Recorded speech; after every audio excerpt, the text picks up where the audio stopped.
पिछले साल जुलाई अगस्त में पड़ोसी देश बांग्लादेश में तख्ता पलट हुआ था, जिसके बाद से शेख हसीना लगातार हिंदुस्तान में बनी हुई है। कई बार बांग्लादेश की तरफ से धमकी दी गई है कि शेख हसीना को वापस उनके देश भेज दिया जाए। यह मुद्दा अमेरिका में भी उठा जब प्रधानमंत्री नरेंद्र मोदी की मुलाकात डोनाल्ड ट्रंप के साथ हुई थी, और लगातार जो गीदड़ भपकियां थी वो कार्यकारी जो प्रधानमंत्री हैं बांग्लादेश के मोहम्मद यूनुस उनकी तरफ से दी जाती रही हैं। लेकिन अब उनकी हेकड़ी निकलती हुई नजर आ रही है और लग रहा है कि अब वो हिंदुस्तान के कदमों में गिरना चाहते हैं। प्रधानमंत्री नरेंद्र मोदी के साथ एक द्विपक्षीय मुलाकात करना चाहते हैं। अप्रैल के शुरुआती हफ्ते में बिम्स्टेक शिखर सम्मेलन के दौरान यह मुलाकात क्या हो सकती है और बांग्लादेश का रुख बदला कैसे, क्यों बदला, इन्हीं विषयों पर आज चर्चा करेंगे। चर्चा करने के लिए मेरे साथ मौजूद हैं विदेशी मामलों के जानकार निपुण आलम बयान। सर बहुत बहुत स्वागत। ये तो बहुत जल्दी सर हार मान गए। ये तो बड़ी बड़ी बातें करते थे बहुत, हम ये कर देंगे, हम वो कर देंगे, ऐसा कर देंगे, वैसा कर देंगे।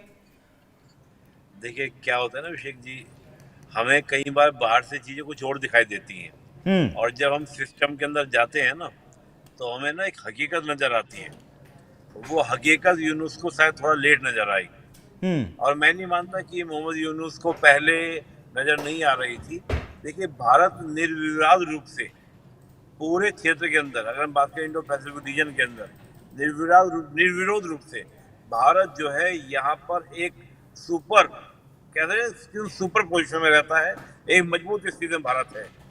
हम देखें कि जिस प्रकार से पूरा सिनेरियो चेंज हो रहा है, अमेरिका ने बांग्लादेश के ऊपर शिकंजा कसा कि हम तुम्हें किसी प्रकार का एड नहीं देंगे, पैसा नहीं देंगे, फंड नहीं देंगे। वहां पर खुद अमेरिका के अंदर जो डीप स्टेट, जो मोहम्मद यूनुस के यानी कि बांग्लादेश गवर्नमेंट जो प्रेजेंट में है उसके सपोर्टर थे, उनके ऊपर शिकंजा किया जा रहा है। तो अमेरिका से जो मिलने वाली मदद थी वो आपको क्या मुश्किल उसमें पड़ रही है। उधर लगातार जिस प्रकार से पाकिस्तान की आईएसआई सपोर्ट कर रही थी बांग्लादेश को, हो क्या रहा था कि आज की तारीख हम देखें तो आईएसआई जो है वो अपनी ही यहाँ पर घिरी हुई है, चाहे वो खैबर पख्तूनख्वा की बात करें और चाहे वो आपका बात करें बलूचिस्तान की, इवन सिंध में भी आवाजें आने लगी हैं। तो जब इस प्रकार से खुद पाकिस्तान के आईएसआई अपने ही देश में घिरी हुई नजर आ रही है तो ऐसे में कोई विकल्प नहीं है, ऑप्शन नहीं है कि आप भारत के अगेंस्ट के जा सके या भारत का कोई विकल्प बना सके। चीन को भी कह दे कि चीन के भी जो संबंध आज की तारीख में हम देखें, जैसे पीएम मोदी का भी हाल के दिनों पॉडकास्ट हुआ और पीएम मोदी ने जिस प्रकार की टिप्पणी चीन के ऊपर की और चीन की ओर से भी सकरारें देखने को मिली, तो ये दिख रहा है कि भारत और चीन के बीच में, मैं ये तो नहीं कह देता कि हाथ में हाथ डालकर और हमें वो तस्वीर जल्दी देखने को मिल जाएगी चीन के साथ जो हमको पहले दिखाई दी थी, लेकिन कहीं ना कहीं ये जरूर है कि भारत और चीन के संबंधों में कुछ सुधार का दौर दिख रहा है। तो जब ये हालात परिस्थिति ऐसी होती है तो इन परिस्थितियों में निश्चित रूप से मैं मानता हूं कि बांग्लादेश ने हकीकत को समझा होगा और भारत का विरोध करके बात बनने वाली नहीं है। हम कैसे भी करके भारत का सपोर्ट करें। तो मैं मान रहा हूं कि कहीं ना कहीं शेख हसीना का भी एक दबाव है। जी अभिषेक जी, किसका दबाव है सर? हाँ, मैं ये मान रहा हूँ कि हम जो ये बात बार बार कर रहे हैं कि शेख हसीना जी की हम बात करें या खालिदा जिया की हम बात करें, इन दोनों बेगमों की भी एक अच्छा खासा दबाव जो है वो इंटरनेशनली और इंटरनल दोनों ही तरीके से पड़ रहा है। यूनुस को बार बार ये लग रहा है कि हो सकता है कि जैसे हालात 5 अगस्त 2024 को हमने शेख हसीना के अगेंस्ट बनाए थे, वैसे ही हालात ये दोनों बेगमों के सपोर्टर जो हैं वो मेरे अगेंस्ट बना सकते हैं। और शेख हसीना के लिए तो भारत अड़ गया कि एनी हाउ हम शेख हसीना को शरण देंगे, शेख हसीना के लिए हम लोग फाइट करेंगे, कितना भी दबाव क्यों नहीं हुआ, लेकिन शेख हसीना को हमने वापस नहीं दिया अभिषेक जी। नहीं, बांग्लादेश तो के दबाव जी जी बांग्लादेश के पास इतना वो क्षमता थोड़ा ही कि वो भारत को दबा सके। खैर मैं ये जानना चाहता हूं आपसे कि भविष्य क्या रहेगा इसका मोहम्मद यूनुस का?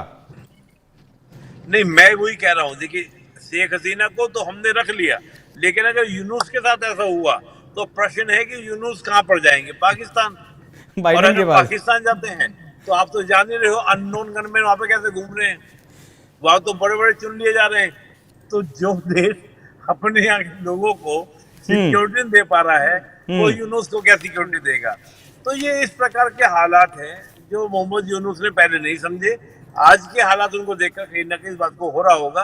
तो मुझे लगता है कि एक डिप्लोमेटिक तरीके से बात करने का प्रयास कि भारत से मैं बात करता हूँ, कुछ रिश्ते बेटर हो, जो मेरे यहाँ पर इम्पोर्ट एक्सपोर्ट है वो बेटर हो, थोड़ा सा मेरे यहाँ पर जो इंडस्ट्री जो भारत में शिफ्ट हो गई है। आप देखिए कॉटन की इंडस्ट्री जो बांग्लादेश की चीन के बाद 2 पे थी, आज भारत नंबर 2 बन चुका है, केवल और केवल बांग्लादेश की इंटरिम गवर्नमेंट के कारण। तो कई चीजें ऐसी होती हैं कि जो आप स्टेप तो ले जाते हैं, इसका दुर्गम परिणाम ले लेते हो, क्या इसका रिजल्ट होगा वो मुझे लगता है कि कहीं ना कहीं। ठीक है सर। सर पिछले दिनों आईएसआई का जो था वो इंटरफेरेंस बांग्लादेश में देखने को मिला था, हमने खबर भी की थी शायद। जी मैं वही कह रहा हूँ कि आईएसआई तो सीधे सीधे इन्वॉल्वमेंट है।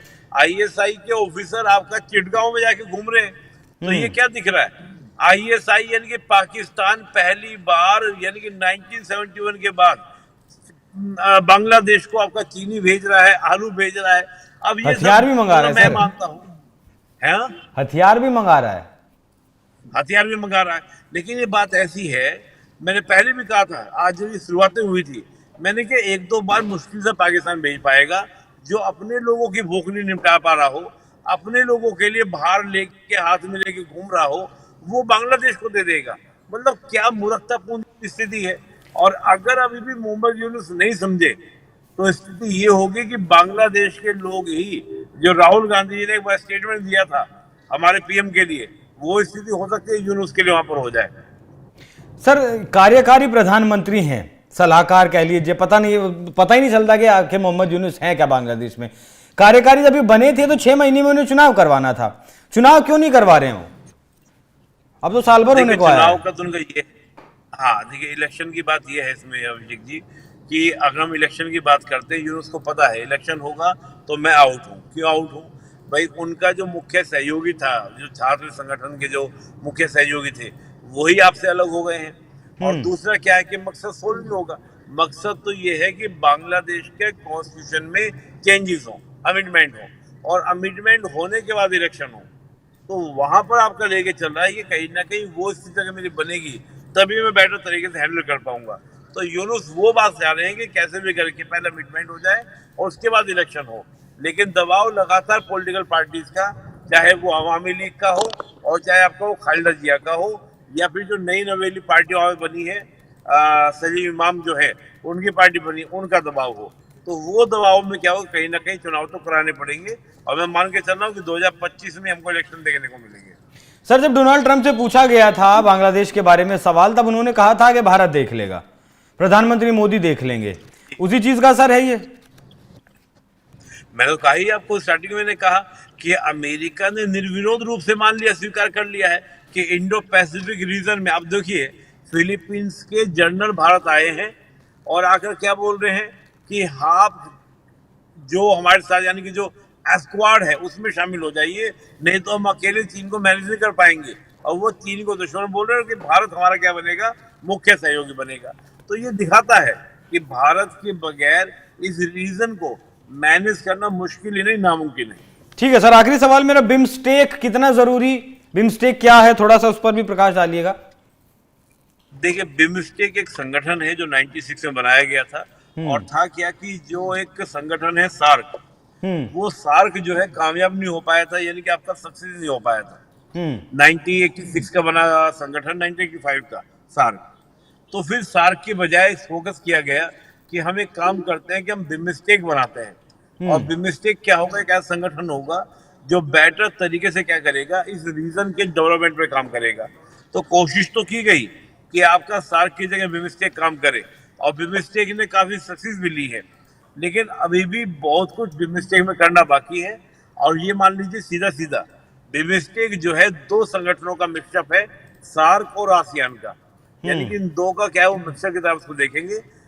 केवल आप पाकिस्तान अफगानिस्तान को छोड़ दीजिए, इधर के जो आपके वेस्ट वाले कंट्रीज हैं, बाकी सारे कंट्री आपको सार्क के जो है वो आपको बिम्स्टेक में देखने को मिलेंगे। तो मैं समझता हूँ कि बिम्स्टेक एक अच्छा ऑर्गेनाइजेशन है, एक अच्छा संगठन है जो इस क्षेत्र के डेवलपमेंट के लिए क्या कर रहा है, काम कर रहा है। और चीन को भी कहीं ना कहीं प्रतिसंतुलित करने का प्रयास बिम्स्टेक के माध्यम से भारत कर रहा है इन दिस रीजन। ठीक है सर, बहुत बहुत धन्यवाद इतना विस्तार से जानकारी देने के लिए। तो बांग्लादेश के हालात फिलहाल खराब हैं और जो काम उसे शायद अब से पहले कर लेना चाहिए था, वो काम बांग्लादेश के कार्यकारी प्रधानमंत्री मोहम्मद यूनुस अब कर रहे हैं। पता नहीं कौन से दिमाग से यूनुस चल रहे थे कि वो भारत से टकराने चले थे। भारत से क्या वो टकरा सकते थे या हैं या होंगे भी कभी, लेकिन पता नहीं उनकी सोच, उनके साथ कौन लोग थे जो शायद बाइडेन चले गए उसके बाद भी उन्हें बहुत लेट समझ में आया है। तो अब मिलना चाहते प्रधानमंत्री मोदी से, अगर मुलाकात होती है तो उसमें क्या कुछ होता है वो भी जानकारी हम आप तक पहुंचाएंगे। बाकी ये चर्चा आपको कैसी लगी कमेंट कर जरूर बताइएगा। नमस्कार।